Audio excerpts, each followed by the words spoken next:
हम सॉल्व कर रहे थे, एनालिसिस कर रहे थे, डिस्क्राइब और कर रहे थे पेपर 2012 का।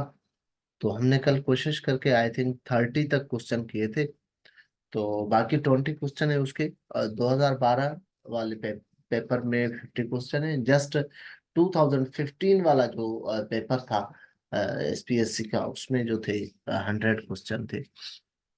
मोस्ट ऑफ क्वेश्चन हमने कल वाले जो 30 क्वेश्चन हमने सॉल्व किए, उसमें हम अकॉर्डिंग टू मी 70% क्वेश्चन ऐसे थे जो हम किसी न किसी तरीके से पहले डिस्कस करके आए पिछले क्लासों में।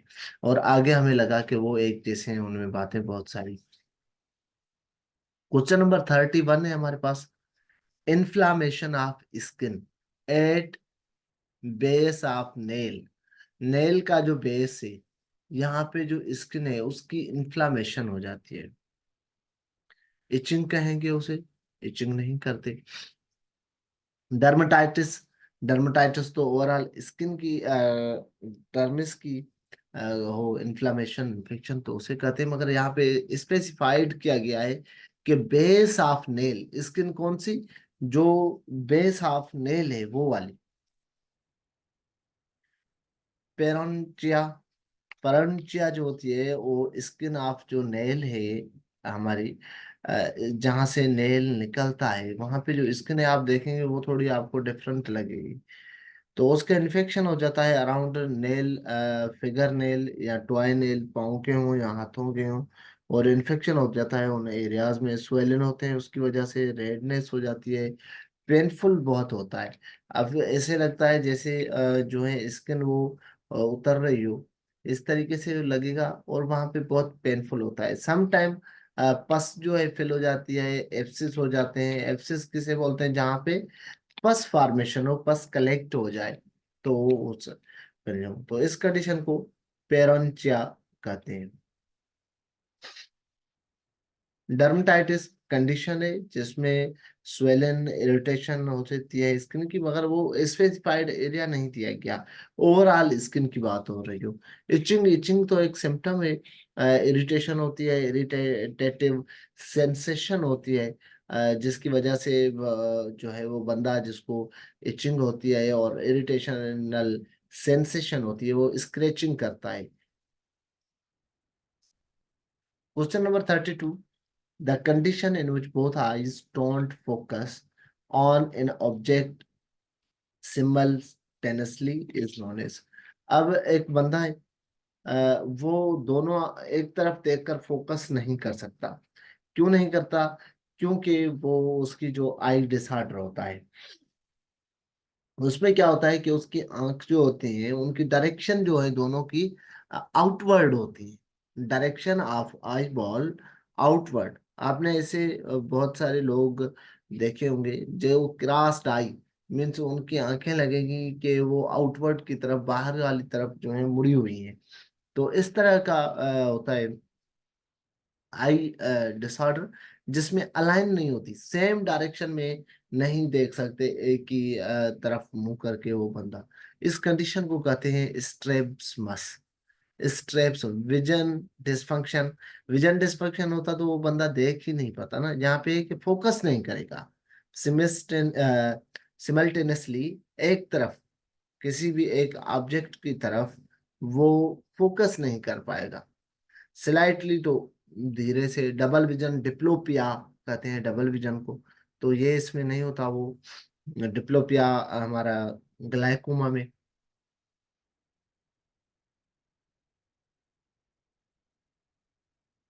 और अगर यहाँ पे आता कि in other name for the strabismus, तो आप उसे कहते हैं क्रॉस्ड आई।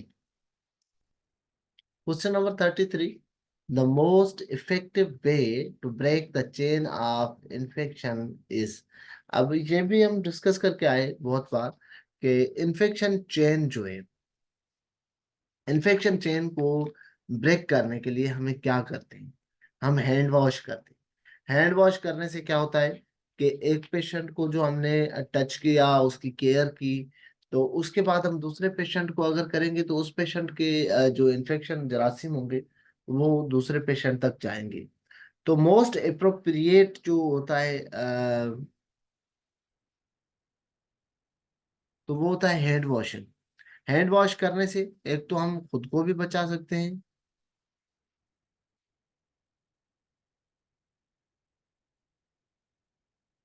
एक तो हम खुद को भी बचा सकते हैं, दूसरा हम जो है दूसरे जो पेशेंट होंगे उनको भी कर सकेंगे। खुद को कैसे बचाएंगे?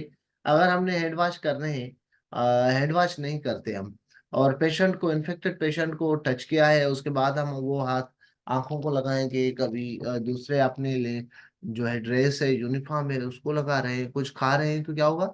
इन्फेक्शन हमारे अंदर भी ट्रांसमिट होगा। तो इन्फेक्शन चेन को ब्रेक करने के लिए wearing gloves, wearing gown, primary care, ये नहीं हुआ, जो उसका होगा हैंड वॉशिंग। और इस पे हमें बता के, how many drops in standard drip set make 1 ml। हमारे पास जो ड्रिप सेट आता है, अगर आप वो उठा के देखेंगे तो उसमें कितने होते हैं? 15 ड्रॉप्स वाला ड्रिप सेट आता है।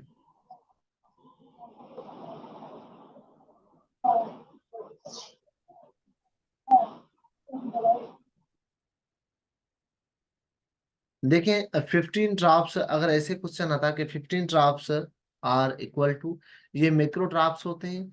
ड्रॉप फैक्टर भी इसे बोलते हैं। ड्रॉप फैक्टर जो ड्रिप सेट हमारे पास आता है उसका स्टैंडर्ड क्या है? तो 15 है। और वो 15 ml जो मैक्रो ड्रॉप्स हैं, सॉरी, मैक्रो ड्रॉप 15 ड्रॉप्स हैं, वो इक्वल टू 1 ml होते हैं। और अगर माइक्रो ड्रॉप्स 1 ml की बात हो तो कितने हो गए? 60 माइक्रोड्रॉप फ्रॉम 1 ml। 60 माइक्रोड्रॉप्स अगर हम चलाएं, तो जैसे वो बच्चों के अंदर ब्यूरेट में हम देते हैं, या ब्यूरेट में कोई ड्रग्स चलाते हैं, तो वो हम माइक्रो माइक्स में चलाते हैं, माइक्रो ड्रॉप्स में चलाते हैं। और एडल्ट में आम जो हमारे फ्लूइड्स हैं, वो हमारे फ्लूइड्स जो हैं वो हाइपोटोनिक हो, हाइपरटोनिक हो, या आइसोटोनिक हो, तो वो हम जो है ड्रिप सेट दे देते हैं, और वो ड्रिप सेट 15 ड्रॉप का होता है। जब हम ब्लड ट्रांसफ्यूज करते हैं, तो वो जो ड्राफ्ट फैक्टर होता है उसका, वो 10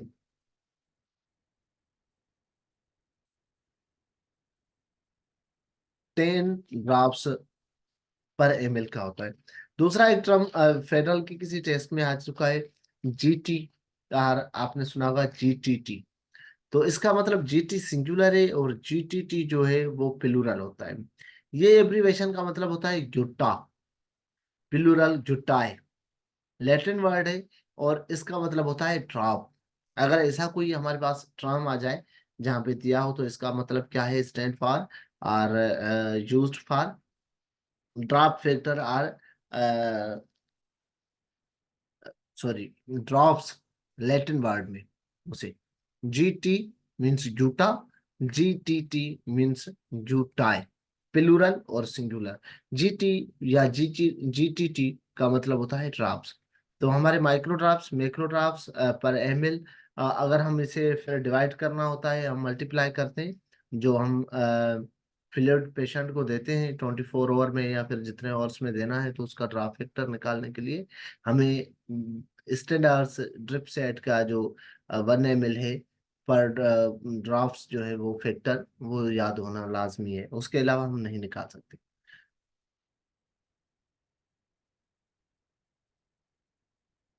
अब ये क्वेश्चन आप लोगों के लिए, इसका जवाब मैंने सिलेक्ट इसलिए नहीं किया कि आप इसे, the prescription orders 0.125 mg digoxin orally tablet contain 0.25 is available. How many tablets will you administer? हमारे पास पेशेंट है, वहां पे डॉक्टर ने प्रिस्क्राइब किया है कैसे 0.125 जी दें, और डिजोक्सन टेबलेट ओरली देनी है। हमारे पास जो अवेलेबल डोज है, अवेलेबल फॉर्म है टेबलेट का, वो है 0.25 जी का। तो आप ये, मैं क्वेश्चन पढ़ा के आया हूँ, तो आप जो है कितने टेबलेट्स देंगे? आप जब तक जवाब नहीं देंगे हम आगे नहीं चलेंगे।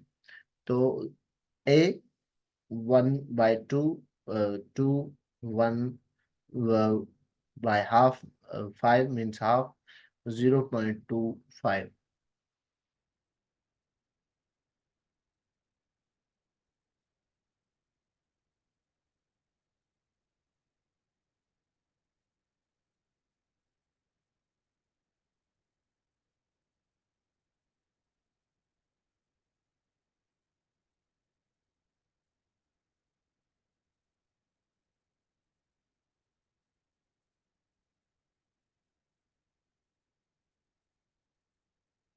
आवाज अब आप सब लोगों के पास क्लियर है? अगर नेटवर्क का इशू होगा तो होगा, मगर आप जवाब जरूर दें। हमारे पास टेबलेट टेबलेट, अच्छा। अभी तक जो जवाब आए हैं वो ऑप्शन ए,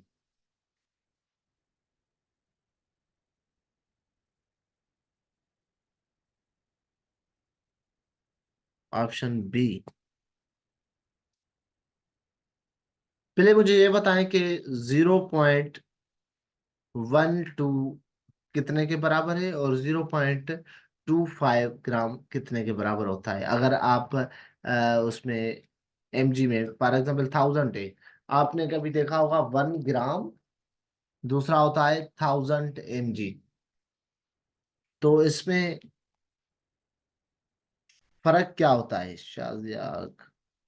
एक ने ए बताया तो सभी ए बताएंगे, हाँ। हाफ टेबलेट, मैं बताता हूँ। हाफ टेबलेट हम कैसे लिखते हैं? हाफ को कैसे लिखेंगे आप? अब जवाब दें आप हाफ टेबलेट आपको देनी है पेशेंट को, तो आप कैसे लिखेंगे? नंबर एक। नंबर दो, मैं आपको ये बताता चलूं कि जहाँ कुछ ड्रग्स आती हैं यहाँ पे उन्होंने mg लिखा था पेपर में, मगर ये mg इसको नहीं लिखेंगे, जस्ट g लिखेंगे। 0.125 ग्राम। एक ड्रग्स को कैलकुलेशन में हम एक तरीके से करते हैं ग्राम में, दूसरे तरीके से हम करते हैं मिलीग्राम में। तो मिलीग्राम जो हमारा होता है वो 1500, 250, वन 125 mg मिलीग्राम में। अगर 0 पॉइंट में हम ड्रग्स को करेंगे तो हमारा 1 ग्राम इक्वल इक्वल टू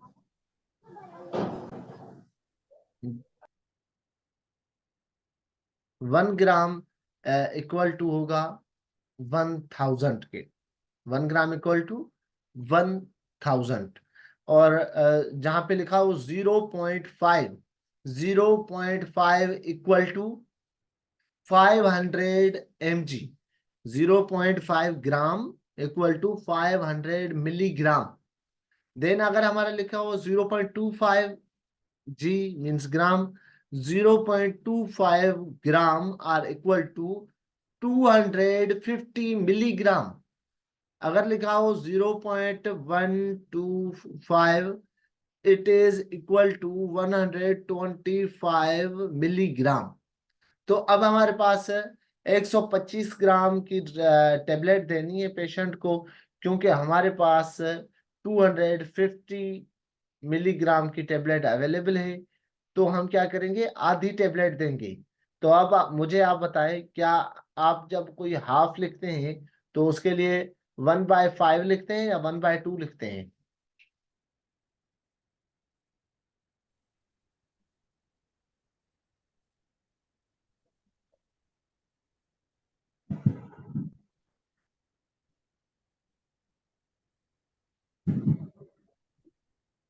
कौन बताएगा? कौन बनेगा करोड़पति? सबसे पहले कौन बताएगा? अजीजा जहीर 1/5। फरीद ए फिर, यार फरीद मैंने पूछा है, आप कह रहे हैं 1/2। 1/2 नहीं लिखेंगे, 1/5 लिखेंगे। Very good. तो हम थोड़ा क्वेश्चन को अगर टेक्निकली देखेंगे तो ये चीजें देखें, ये क्वेश्चन मैं आप लोगों के साथ पहले एक पेपर में था और डिस्कस करके आया था। इट मीन्स आप जो है वो स्टडी को टाइम कम दे रहे हैं। आप जो है सेल्फ स्टडी, नोट्स को दोबारा पढ़ना, लेक्चर को सुनना और ये चीजें कम कर रहे हैं। काइंडली आप थोड़ा सब कंफर्ट जोन को छोड़े, सब चीजें व्हाट्सएप, फेसबुक, ये चीजें, बाकी टाइम ये सब चीजें छोड़ के आप थोड़ा स्टडी को टाइम दें। एक सिंपल क्वेश्चन था जिसका मैंने ऑप्शन जो है यहाँ पे नहीं रखा आपसे पूछने के लिए, क्योंकि हम असेस करें। हमारी असेसमेंट जो होती है वो रोजाना डेली टेस्ट में भी होती है। उसमें भी काफी जो है कैंडिडेट वो बहुत अच्छे से तैयारी कर रहे हैं। और कुछ हैं जिनका बेस वीक है, तो उनको मैं बार बार करता रिमाइंड करवाता रहता हूँ कि आप थोड़ा सेल्फ स्टडी को टाइम बढ़ाएं, तो आप इम्प्रूव कर जाएंगे। कोई बड़ी बात नहीं है। बाकी जो लोग हैं वो इतने 30 मार खान नहीं है कि आपसे आगे निकल जाएंगे। आए देखते हैं क्वेश्चन नंबर 36। काइंडली जिसका म्यूट नहीं है म्यूट पे लगा दें।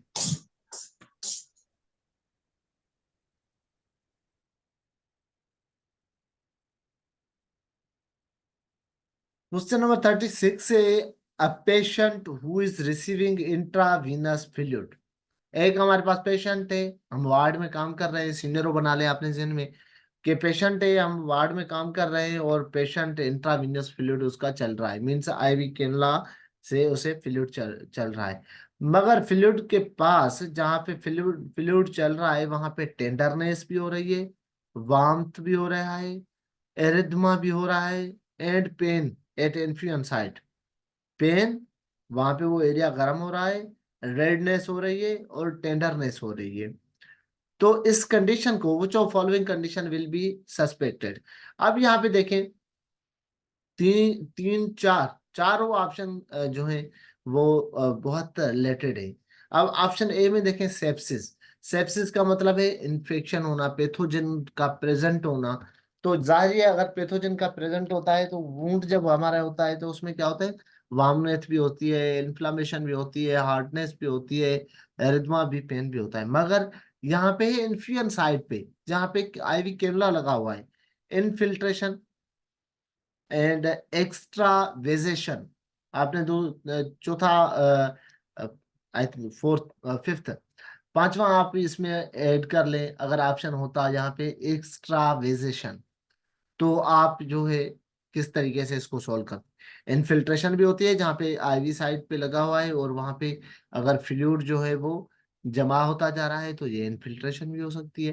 फ्लूइड ओवरलोड, देखिए फ्लूइड जो है वो रिलेटेड तो है कि फ्लूइड बॉडी में बढ़ जाए, हमारा जो वेस्कुलर फ्लूइड है वो इंक्रीज हो जाए। मगर ये नहीं है कि उसे आप जो आईवी साइट है वहां पे इन्फ्लामेशन, वार्मथ, टेंडरनेस, पेन हो तो आप इसे ओवरलोड ओवरलोड करेंगे। तो fluid overload is in other thing. बाकी हमारे पास जो है दो रिलेटेड ऑप्शन है, इनफिल्ट्रेशन एंड फिलेबाइटिस। फिलेबाइटिस का मतलब क्या होता है, inflammation of vessel, blood vessel की इन्फ्लामेशन हो जाए, ब्लड वेसल का ये जो लेयर्स हैं उनमें टीयर आ जाए, उनमें जो है वो रप्चर आ जाए और वहां पे इन्फ्लामेशन हो। फिलेबेटोमिस्ट आपने सुना होगा, फिलेबेटोमिस्ट क्या होते हैं, वो एक 7 ग्रेड की जॉब होती है, जो ब्लड सैंपलिंग लेते हैं, लेबोरेटरीज की जॉब होती है, लेबोरेटरी टेक्नीशियन को ही लेते हैं और वो ब्लड सैंपलिंग लेते हैं डायग्नोसिस के लिए। तो फिलेबाइटिस का मतलब होता है इन्फ्लामेशन ऑफ ब्लड वेसल्स। अगर आपके पास दूसरा सीनियर होता कि आपके पास एक पेशेंट है और पेशेंट जो है उसके आईवी साइट पे स्वेलिंग होती जा रही है, उसमें पेनफुल भी नहीं है इतना, और एरिथमा भी नहीं है, वार्मथ भी नहीं है, मगर वहां पे क्या है, स्वेलिंग होती जा रही है, इनफिल्ट्रेशन होती जा रही है। तो आप उसे कौन सा टर्म देंगे, एक्स्ट्रावेजेशन।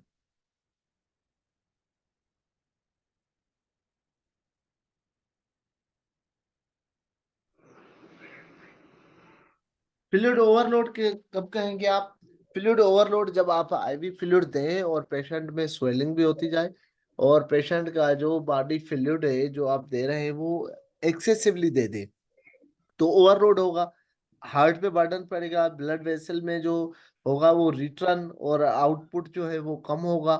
तो उस कंडीशन को आप कहेंगे फ्लूइड ओवरलोड।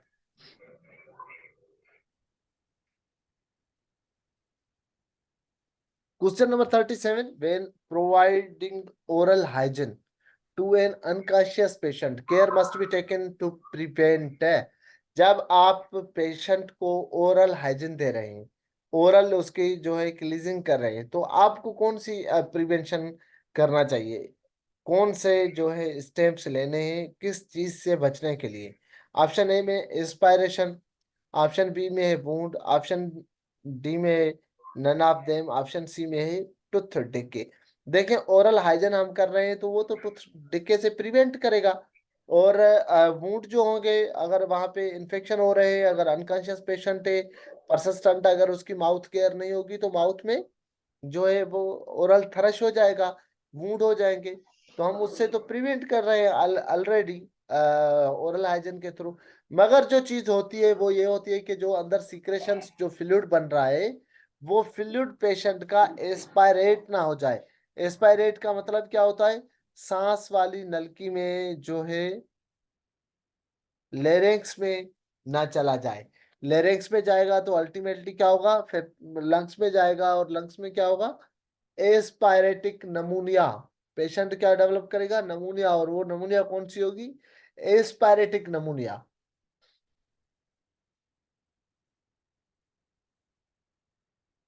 क्वेश्चन नंबर 38 में, what is the intrinsic rate of normal AV node? AV node जो है हम पढ़ के आए, हमने डिस्कस कर किया था। SA node, AV node, Purkinje fibre, bundle of His, आपको याद होंगे। तो एवी नोड पे जो हमारी हार्ट की रिदम थी, इस पे क्वेश्चन हम सॉल्व भी करके आए, वो कितनी थी? 40 to 60 बीट पर मिनट। और ऐसे पे, वैसे नोड पे 80 तक, 60 to 80 तक ऐसे नोड प्रोड्यूस। देन हमारे एवी नोड 40 to 60 बीट पर जो है पर minute.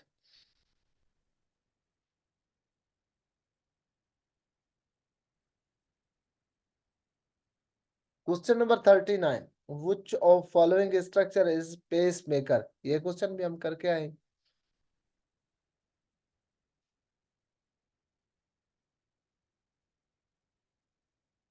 The prescription is for 2 tablespoon of milk of magnesia. How many ml will you give? देखें, ये भी हम डिस्कस करके आए पेपर में कि जो हमारी टी स्पून है उसमें कितना ml होते हैं, टेबल स्पून में कितने ml होते हैं। 1 ml किसके बराबर है? 1 cc के बराबर है। तो ये हमने डिस्कस किए थे। और टी स्पून जो था 5 ml का, टी स्पून में कितने आते हैं? 5 ml। और टेबल स्पून में कितने आते हैं ml किसी भी लिक्विड के? 15।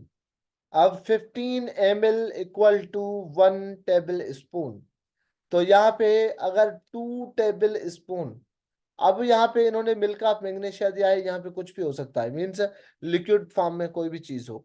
तो हम उसको मेजर करेंगे टी स्पून, टेबल स्पून में, सीसी में, एमएल में।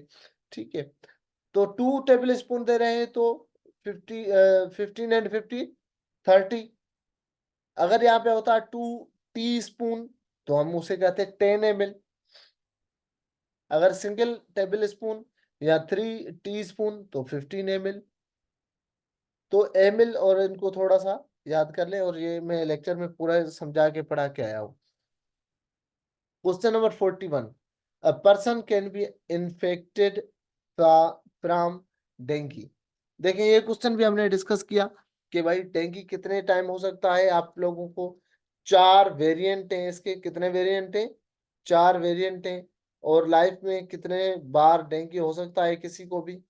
4 दफा हो सकता है, क्योंकि उसका सेम वेरिएंट के खिलाफ तो एंटीबॉडी बन जाएगी। मगर अगर कोई दूसरा वेरिएंट फिर लगेगा तो दूसरा बार होगा। तो लाइफ में 4 टाइम डेंगी हो सकती है। ये भी हम डिस्कस करके आए थे डिटेल में। What electrolytes abnormally is likely to develop in patient with vomiting? अच्छा, हमारे पास जो वोमिटिंग और या डायरिया होती है, पेशेंट को वोमिटिंग होती है,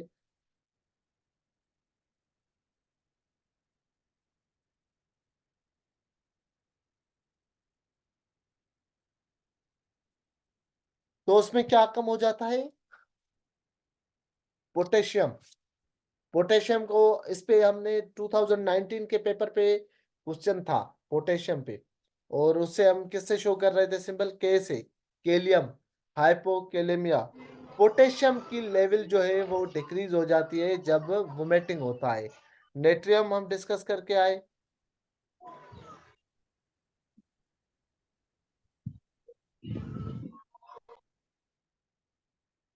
हाइपोनेट्रेमिया, हाइपरनेट्रेमिया, क्लोरिनिया, हाइपोकैल्सीमिया हम सारे डिस्कस करके आए। तो यहाँ पे देखें हमने सारे तो हाइपर कैलेमिया, पोटेशियम, ये तो यहाँ पे क्वेश्चन क्या आ गया कि वोमिटिंग के बाद पेशेंट में क्या कम हो जाता है, तो वो पोटेशियम मीन्स कैलियम जो है वो कम हो जाती है। और हमें पेशेंट को जो है ओरल फॉर्म में या फिर अगर वो पेशेंट वोमिटिंग परसिस्टेंट कर रहा है तो हमें उसे आईवी फॉर्म में पोटेशियम देनी पड़ती है। उसके बाद question number 43, which of following is an isotonic solution.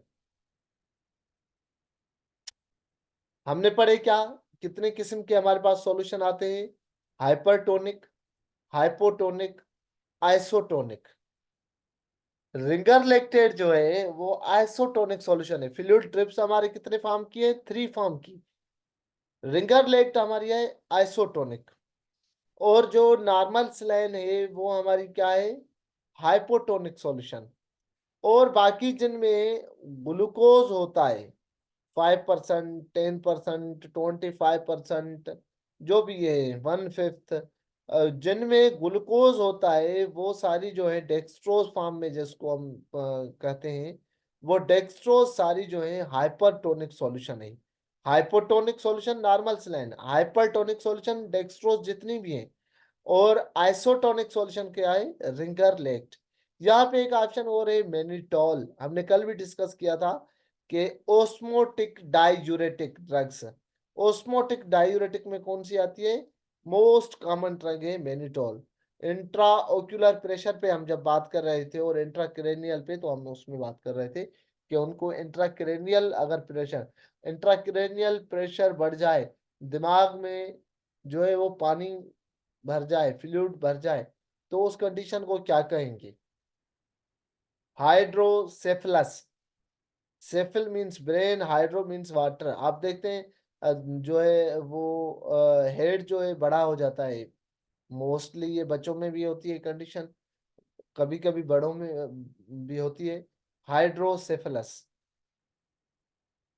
Encephalitis, inflammation of brain parenchyma, encephalitis. जिस तरीके से मेनिनजाइटिस को हम डिस्कस करके आए थे कि वो और उसकी ब्रूजेंस की साइन और साइन थी, तो हम ये भी डिस्कस करके आए थे। मेनिनजाइटिस में इन्फ्लामेशन होती है मेनेजियल मेम्ब्रेन की, जो कवर करती है ब्रेन एंड स्पाइनल कार्ड को। Question number 44. The best nursing intervention for a conscious patient with an ineffective airway clearance. Patient है हमारे पास, उसका जो एयरवे है वो इफेक्टिव नहीं है, तो हम क्या करेंगे, उसे ऑक्सीजन थेरापी देंगे। पेशेंट को सेमी फाउलर पोजीशन दें, check oxygen saturation, give steam inhalation. तो फर्स्ट प्रायोरिटी हमारी क्या होगी, नर्सिंग इंटरवेंशन। पहले तो उसको ऑक्सीजन थेरापी दें, उसके बाद उसकी पोजीशन, उसके पेशेंट की सेचुरेशन और बाकी चीजें बाद में। तो इंटरवेंशन हमारी इनसफिशिएंट, जो अगर एयरवे क्लियरेंस हो तो पेशेंट को हम क्या देंगे, ऑक्सीजन थेरापी पहले देंगे। What should a nurse do when smell, colour और appearance of medication is changed. अब देखें, हम जो ड्रग होती है हम पहले उसके क्या देखते हैं, कलर, अपीयरेंस और स्मेल। अगर किसी ड्रग की तीनों चीजें तब्दील हो चुकी हैं या तीनों में कोई चीज एक तब्दील है, तो हम क्या करेंगे, वो ड्रग जो है एडमिनिस्टर नहीं करेंगे, पेशेंट को नहीं करेंगे। इसका मतलब ये है कि ड्रग महलूल हो, उसके अंदर कोई चीज हो, कलर चेंज हो गया हो, तो वो खराब हो गई। और वो ड्रग्स जो होगी, मेडिकेशन जो होगी, हम क्या करेंगे, वो एडमिनिस्टर नहीं करेंगे। मगर डॉक्यूमेंट नोट में जो नर्सिंग नोट होगा उसमें लिखेंगे कि इसका कलर चेंज था, इसमें ये चीज थी, इस वजह से हम ये ड्रग एडमिनिस्ट्रेटर नहीं कर रहे।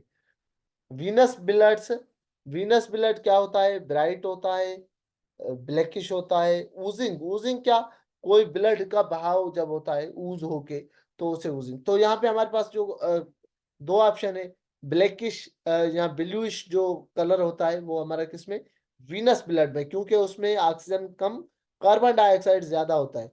और ब्राइटेड रेड जो ब्लड होता है वो किस में होता है? एट्रियल ब्लड में। आर्टरीज में जो ब्लड होता है वो ब्राइट और रेड होता है, और जो वीन में होता है वो ब्लैकिश कहें या ब्लूइश कहें वो होता है। A term use freedom from infection. Infection से फ्रीडम, निजात मीन साफ, पाक, शफाफ हो तो उसे क्या कहते हैं? Aseptic. Asepsis, asepsis, a means absence, sepsis means pathogen. Pathogen ना हो तो वो पाक होगा, शफाफ होगा। सेप्सिस मीन्स पैथोजन की प्रेजेंट, जैसे septicaemia means presence of pathogen in blood. Antibiotic, a drug used against the bacteria. तो इसका जो करेक्ट ऑप्शन होगा, freedom from infection, asepsis. Question number 48. Which of following is an absolute indication of tonsillectomy? Tonsillectomy क्यों करते हैं? देखें, मैं पहले भी बता के आया कि एक होता है ऊटोमी, दूसरा होता है इक्टोमी। किसी भी ट्रम के आगे ऊटामी लगे तो उसका मतलब है ओपनिंग बना के फिर उसको बंद कर देना। किसी भी चीज की कट करें, उसको ओपनिंग बनाई, उसके बाद उसको उसी पोजीशन में बंद कर देना। एक होता है इक्टोमी। इक्टोमी का मतलब होता है कोई भी चीज पार्शल या टोटल रिमूव कर दें, निकाल दें। टांसलिक्टोमी मीन्स टांसिल्स जो है उनको काट दें, फिर उसको पार्शली निकालें, आप कंप्लीट निकालें, वो अलग कंडीशन है। एक्टामी का मतलब है कुछ हिस्सा या कंप्लीट को निकाल दे। तो टॉन्सिल्स को निकालें किससे? रिपीटेड ईयर इन्फेक्शन, तो कान के इन्फेक्शन से हम टॉन्सिल को नहीं निकालेंगे। Throat infection in previous year, तो उसको भी ये नहीं है। Frequently upper respiratory tract infection, frequently जो है पेशेंट को अपर रेस्पिरेटरी ट्रैक्ट इन्फेक्शन रहे, मीन्स फेरेंक्स में, लेरेंक्स में या ब्रोंकाई में इन्फेक्शन रहता है तो ये अपर रेस्पिरेटरी ट्रैक्ट इन्फेक्शन है। और लोअर मीन्स लंग्स में हो इन्फेक्शन तो उसे हम कहेंगे लोअर रेस्पिरेटरी ट्रैक्ट इन्फेक्शन। कुछ पेशेंट होते हैं जिनके टांसल्स जो हैं स्वेलन होते हैं और बड़े होते हैं, तो वो रिपीटेडली टांसलाइटिस जो उनको होता रहता है इन्फेक्शन, तो उसमें जो मोस्ट रिकमेंडेड होता है सर्जिकल प्रोसीजर वो होता है tonsillectomy. Question number 49। Axon, dendrites and Soma are the SOMA. Soma are the characteristic of cells found in. अब हम देख के आए थे, हम डिस्कस करके आए, तो दो जो है न्यूरॉन सेल, उनके बीच में एक गैप होता है जिसको कहते हैं साइनेप्टिक गैप और साइनेप्सिस। और उस साइनेप्सिस में फिल होता है क्या? डोपामिन, सीरोटोनिन और बहुत सारे जो है हमारे न्यूरो। और यहाँ पे देखें, नर्व सेल जो एक होता है नर्व सेल, उसके अंदर क्या क्या होते हैं? एक्सॉन। एक्सॉन के बाद क्या होता है? बॉडी। बॉडी के अंदर सारा न्यूक्लियस, सारा जो है वो सेल्यूलर जो ऑर्गेनाइज है बॉडीज के, बॉडी के अंदर होते हैं। उसके बाद उसके आगे वाला जो स्ट्रक्चर होता है वो होता है डेंड्राइट। तो एक्सॉन, डेंड्राइट, सोमा या बॉडी यहाँ पे होता। तो ये करेक्टरिस्टिक कौन से सेल के हैं? कनेक्टिव टिश्यू के हैं, मसल टिश्यू के हैं, एपिथेलियल के हैं, या नर्वल, न्यूरल और नर्व टिश्यू के हैं, नर्व सेल के हैं? तो ये नर्व सेल के पार्ट है, तो करेक्टरिस्टिक भी ये नर्व टिश्यू के होंगे। क्वेश्चन नंबर 50 और लास्ट क्वेश्चन है हमारे आज की क्लास का। After the implementation of oxygen therapy, a nurse record. Nurse को क्या रिकॉर्ड करना है? कि पेशेंट को हम ऑक्सीजन दे रहे हैं तो कौन सी चीजें रिकॉर्ड करें? ऑक्सीजन कितनी कंसंट्रेशन में दे रहे हैं हम, मतलब ये कि आप एम्बू बैग से दे रहे हैं, नेजल प्रोंग से दे रहे हैं, या नेजल मास्क से दे रहे हैं, वेंचुरी मास्क दे रहे हैं, तो कंसंट्रेशन अलग जाएगी ऑक्सीजन की। हर जो है मेथड से अलग होती है। फ्लो रेट ऑक्सीजन हम दे रहे हैं कौन से? 2 लीटर पे, 4 लीटर पे। और मेथड ऑफ एडमिनिस्ट्रेशन हमारा क्या है? आइदर हम वेंटिलेशन, जैसे मैं बता के आया कि नेजल प्रोंग से देंगे, वेंचुरी मास्क से देंगे, मास्क से देंगे, किस तरीके से देंगे? तो ये अच्छा